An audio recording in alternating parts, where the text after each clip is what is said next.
Trump is taking away millions of people's health care. Actually, Trump just said you have to work 20 hours a week if you want government-provided health coverage. But don't you think everybody deserves health care? I mean, personally, I don't want to pay for people's health care if they refuse to work even 20 hours a week. If you want to personally pay for those people, I'm sure I can set that up. No, everybody needs to pay into the system. We should be more compassionate as a society. It's not compassionate to force other people to pay for things that you think are important. If you think it's important that people who refuse to work get health coverage free of charge, then you can pay for that. But I personally do not think that's important. I have to work for my health coverage. They are being asked not to work to pay for their health coverage. They're just being asked to work in general, just to prove that they're at least trying to be a productive member of society. But what if they lose their jobs? What if they're elderly or disabled? There are exceptions for the elderly and the disabled, and if you lose your job, you can still volunteer 20 hours a week. So when did you become so racist? Just watch and see if you notice something. Every American will soon receive their own MedBed card.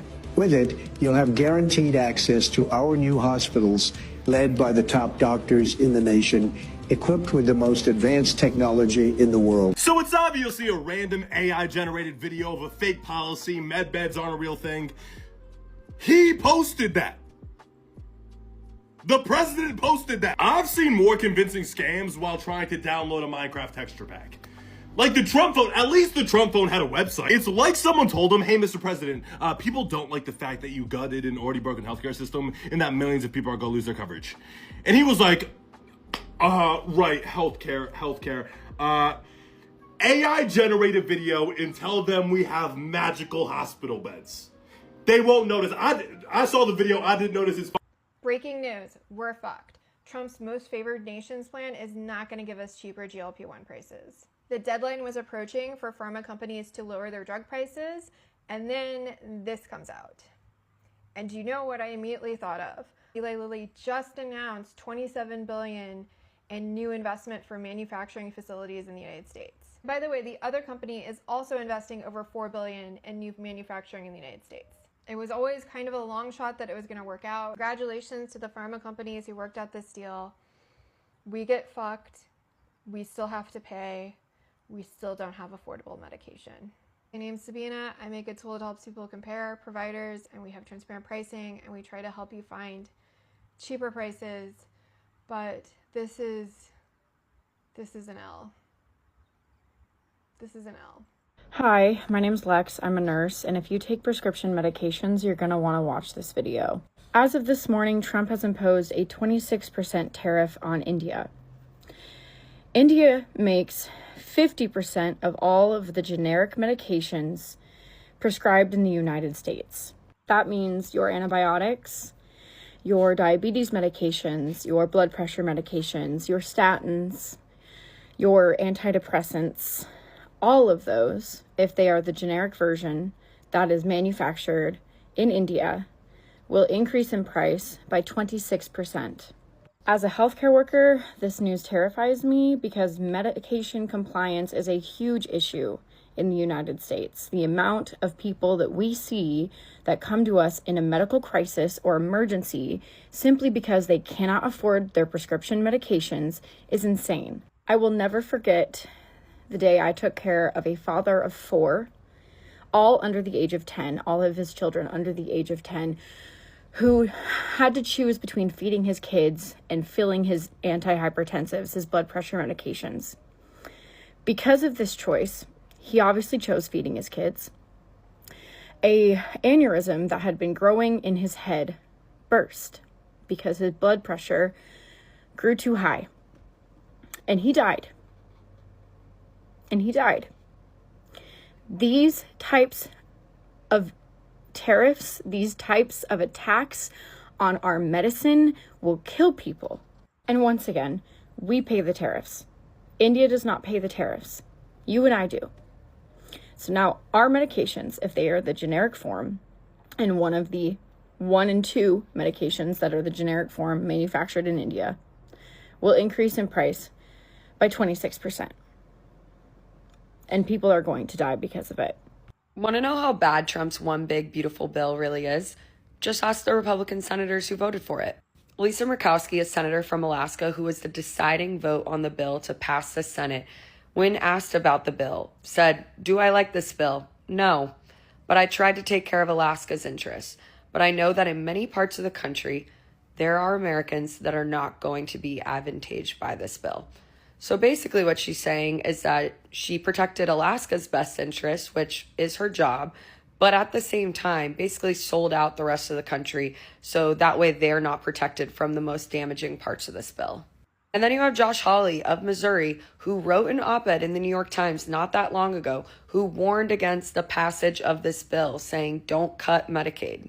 He wrote in that op-ed, quote, "If Congress cuts funding for Medicaid benefits, Missouri workers and their children will lose their health care and hospitals will close. It's that simple. And that pattern will be replicated in states across the country." And despite writing that, he still chose to pass the bill. And so it just begs the question, do these Republicans actually care about protecting their constituents? Or is it that they are more concerned with protecting their own status because they know that if they step out of line with Donald Trump, that they could face a primary challenger that he'll back, or they'll face a public lashing from him on his Truth Social and the harassment that ensues. And not to mention, this whole process has been extremely fast and rushed because Donald Trump set an arbitrary deadline of July 4th of needing to have this done. So they could take the time to actually perfect a big, beautiful piece of legislation if they wanted to, but instead they're rushing to get this done to appease their dear leader. So remember, when Trump calls this bill beautiful, even Republicans know it's a mess. Trump claimed, first and foremost, Ahmad. My name is Anthony, and thank you for having me over here.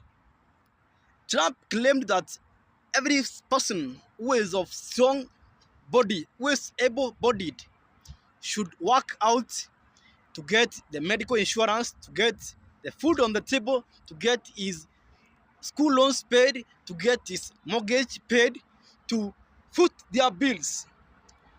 And everyone was happy about that. Let me tell you the reason in the end of this video. Trump has put 100% tariff on pharmaceuticals that are not U.S. based, which is pretty much like almost 80 to 90% of the pharmaceutical market. Most of the drugs and most of the prescriptions that people get from their doctors are not U.S. based. They are from overseas. This is going to have a terrible effect on the market and how people pay and receive their medicine. Because this medicine will not be readily available because of the tariffs, they will not be shipping it over to the U.S. What's going to happen is most of these people that receive this medicine are going to get substitutions. The problem is these companies that make this medicine are not prepared for the 100% tariff that Donald Trump put on, because now they have to mass produce these substitutions and they don't have the product and they don't have the money to do it, which means that medicine that's normally at a cheaper rate will be more expensive than the actual medicine that's coming from overseas. And that means that if you don't have insurance, you're paying top dollar for the medicine. And then if you do have insurance or if you do have a copay, your percentage of that copay is going to raise dramatically, probably 80-90%. The rate of minimum wage and with the way that people can't even get jobs, they're not going to be able to afford medicine. This is going to displace a lot of people, and a lot of people that depend on their medicine monthly, and they depend on their copays and they depend on their insurance to get this medicine that's already not going to be available, and now it's at a fucking more expensive price. A lot of people are going to end up in the hospital, and I'm not even going to lie, a lot of people might not even be here anymore after this, and it's going to start in October. It's because he's white, it gets to be a mental health issue. If he was black, if he was Mexican, if he was trans, if he was gay, if he was an immigrant, God forbid he was an illegal immigrant, it would be because of what he was, not because of what he suffered from. This is the definition of racism and white privilege, that your actions aren't immediately judged based on what you are or what you were born, but rather on something that happened to you or didn't happen to you. See, if this had been a black guy who shot up that church, it would have been because he was black. If this had been a trans person, it would have been because they were trans. And if this had been an immigrant, it would have been, well, shouldn't have been here anyway. But because this is a white dude that looks an awful like a lot of y'all, nobody wants to have a conversation about the level of violence that's propagated in this country and what happens because of it. Nor does anybody ever want to have a conversation about guns. Have a conversation for about a day or two about how he was a veteran and probably suffered from PTSD, and we underfund veteran services in this country, and then nothing will be done, because that would actually mean taking a really good, long, hard look at what's actually causing violence in this country, and it's not the groups that everybody wants to point the finger at. 54% of Americans read at or below a 6th grade level. And these are the same individuals that are on Facebook telling us that they did their research and they know without a doubt that Tylenol causes autism. That should be concerning. And the craziest part is that whenever I mention that 54% of Americans read at or below a 6th grade level, what were the comments? Oh, well, 6th grade, that's not that bad. That is that bad. And there's so many people that are illiterate and don't realize that they're illiterate because there's this misconception of what it is. A lot of people think that being illiterate means that you can't open a book and read or at least sound out what is in front of you. No. Being illiterate also means that you're not able to understand what you're reading and or be able to infer what could potentially come next. So I'm going to give you guys 3 different examples of what I'm talking about. Elementary school level. Billy saw dark clouds out, so he took an umbrella when he left the house. Middle school level. Billy's dad was upset after having to pay another $200 after leaving his lights on all night. High school level. While reading about the economic impacts of the Great Depression, Billy noted that the decline of consumer spending led to widespread unemployment. Notice how with all 3 of those, the higher the grade level, the more you had to critically think and understand the context. This is a serious problem because think about when it truly matters. If people are reading at or below a 6th grade level and they can't jump to that high school level and start understanding those complex situations, what does that look like when it's time to vote? Donald Trump ran on feeling our pain, on this idea that we were struggling and only he would help us. Now, not only are costs not going down, they're going up. Everything is more expensive. We just had the worst economic numbers in 15 years. Manufacturing is in the negatives. The whole point of the tariffs was to kickstart a manufacturing boom, and we lost 12,000 manufacturing jobs last month alone. Americans are paying more for everything, and we don't even get more jobs to offset those costs. We no longer have money for cancer research or disaster relief or education, but the press secretary just told us the president is going to spend over $200 million building a 90,000 square foot golden ballroom at the White House. So we can't have health care, but he gets Versailles? Is that what people voted for? To doll up the White House and pay for golf trips and spend almost $1 billion to retrofit an airplane that Donald Trump got in his Qatari loot bag? We can't have Sesame Street or clean water, but we can afford that? How can people not see that we are being rolled? The American taxpayer is being absolutely robbed.